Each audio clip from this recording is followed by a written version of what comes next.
Imagine waking up one morning to the sound of gunfire echoing in your neighborhood. For many, this is not a distant nightmare, but a painful reality.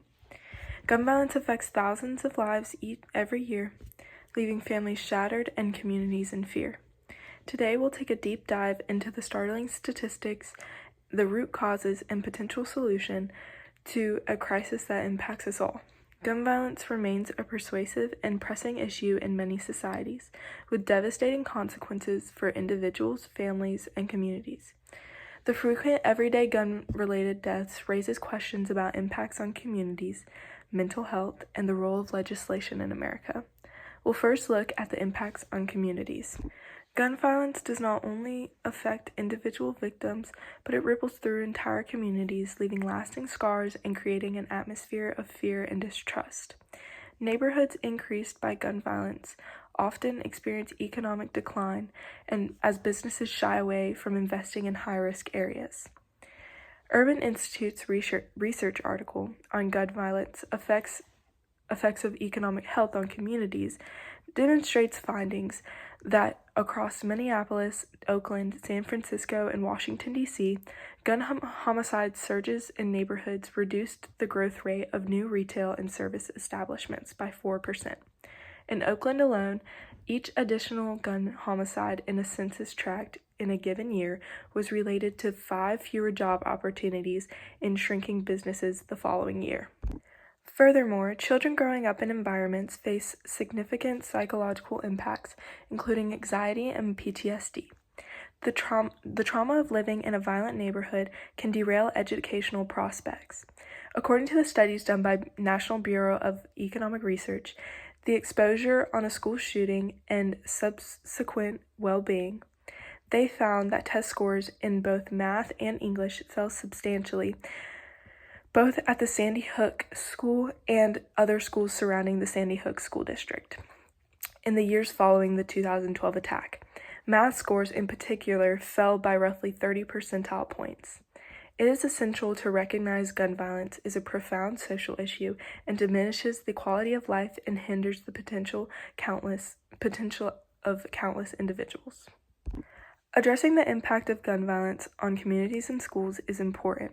The mental health of a person is also something to look at. While the majority of individuals with mental health issues are not violent, certain severe mental health issues can increase the risk of violent behavior, particularly in the absence of proper treatment and support. And this is not just violent behavior on others, but violent behavior on themselves. According to the Mental Health America, firearm deaths associated with mental illness are nearly always suicides. A suicide attempt with a firearm results in death nearly 85% of the time, but more common methods of attempting suicide result in deaths less than 3% of the time. If mental illnesses were eliminated, gun violence in America would go down just by 4%. The National Library of Medicine also proved that studies show that the large majority of people with serious mental illnesses are never violent. However, mental illness is strongly associated with an increased risk of suicide, which accounts for over half of the U.S. firearm-related fatalities. While the issue of gun violence and mental health needs notice, effective legislation can play a critical role in reducing the widespread presence. There is significant evidence to suggest that common sense gun laws, such as universal backgrounds, assault weapon bans, and restrictions on high-capacity magazines, can significantly enhance public safety. States that have implemented stronger gun control measures often report lower rates of gun violence.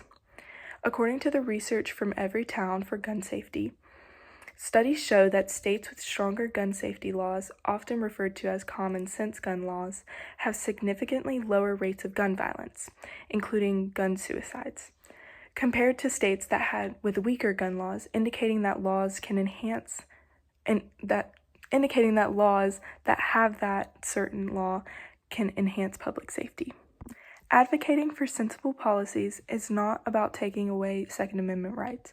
It's about finding a balance between responsible gun ownership and safeguarding lives. The tragic mass shootings that capture national headlines highlight a pressing need for legislative action to protect our communities. Research conducted by the National Library of Medicine reports a 28% lower incidence of firearm-related injuries in strict firearm laws states compared to the non-firearm strict firearm laws states, which further supports the effectiveness of stronger firearm laws in reducing such injuries.